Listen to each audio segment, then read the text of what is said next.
To put it bluntly, I just say I paint large artwork on the sides of buildings, and everybody knows and has seen these things, so that pretty well takes care of it. I paint large artwork on the sides of buildings, and they usually then just start asking questions right, left, and sideways.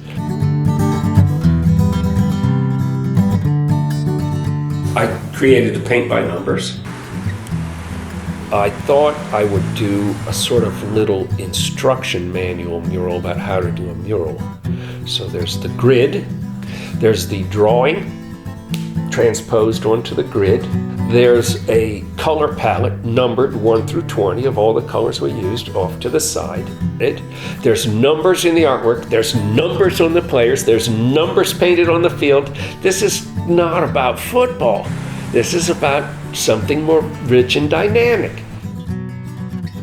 Here I got a call from the city, from somebody in planning, says we have a citizens group, and I know you worked your way through college as a house painter, and I know you're a very good artist. Would you be interested in helping the citizens group do a mural with some kids? I know you used to teach up in New York. It's on Rosemary Street on the back of what used to be the Frank Art Gallery. It's a big blue thing with a steeple and a moon on it.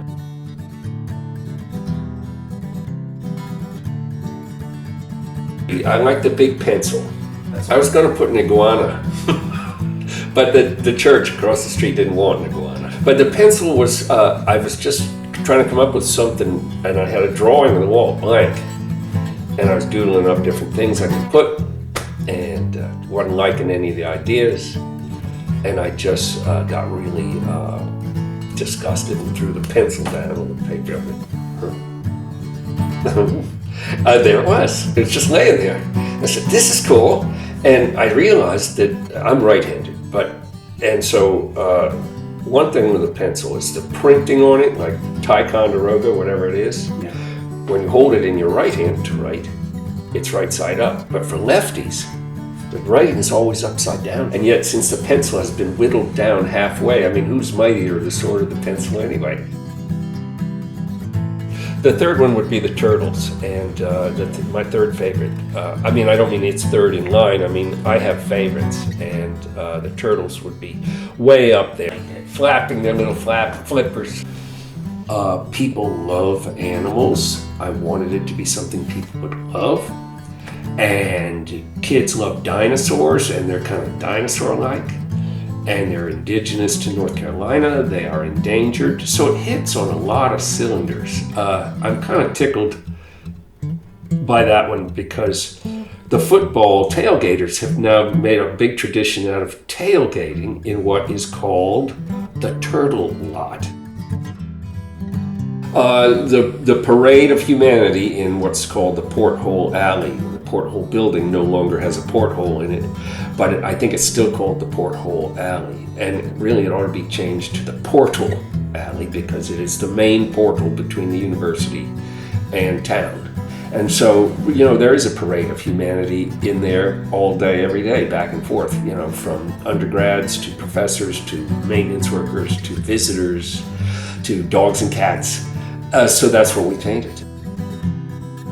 Well, the one in the parking deck. The town manager comes up to me, and the parking deck was new in Chapel Hill. You can't park in the parking deck. We were just not that way back then.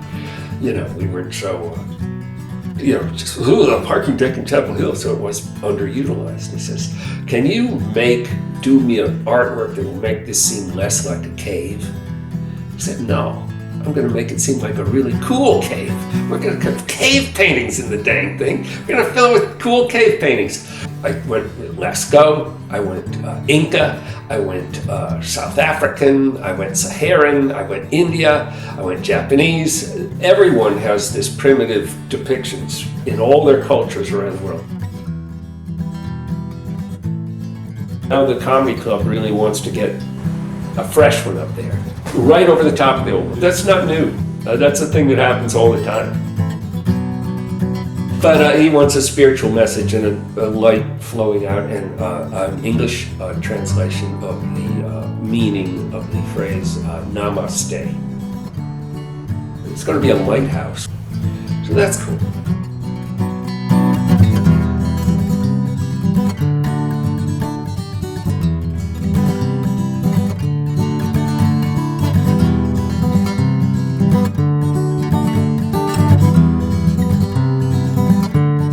I like the idea of renewal. It's an honor.